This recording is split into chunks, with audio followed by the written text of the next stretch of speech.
আমরা যদি একটা স্মার্টফোন ব্যবহার করি তাহলে সেই স্মার্টফোনটি কিন্তু আমরা জিমেইল ছাড়া ব্যবহার করতে পারি না।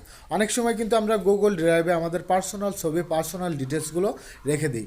তাই একটা জিমেইল একটা স্মার্টফোনের জন্য খুবই গুরুত্বপূর্ণ। বাট আপনার এই জিমেইলটি অন্য কারো ডিভাইসে লগ ইন কৃত আছে কিনা, বা আপনার এই জিমেইলটি অন্য কারো ডিভাইসে লগ ইন কৃত থাকলে কীভাবে আপনি রিমুভ করবেন, সেই প্রসেসটা আজকে আমি আপনাদেরকে দেখিয়ে দেবো। Welcome back.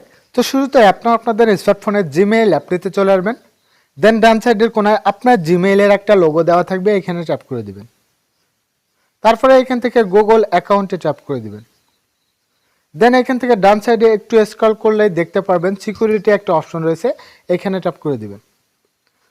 দেন আপনারা এখান থেকে স্ক্রল করে একটু নিচে গেলেই দেখতে পারবেন ইউর ডিভাইস একটা অপশন রয়েছে, এইখান থেকে ম্যানেজ অল ডিভাইসে ট্যাপ করে দিবেন। তো এখন আপনারা দেখতে পাচ্ছেন আমার এই জিমেইলটি কোন কোন ডিভাইসে লগ ইন কৃত আছে, সেই ডিভাইসগুলো কিন্তু এখানে সবগুলোই শো করছে।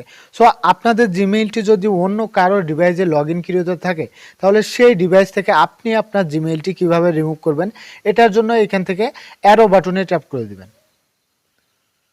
দেন এখানে দেখতে পারবেন সিং আউট একটা অপশন রয়েছে, এখানে ট্যাপ করে দিলেই কিন্তু আপনার এই জিমেইলটি অন্য ডিভাইস থেকে লগ আউট হয়ে যাবে।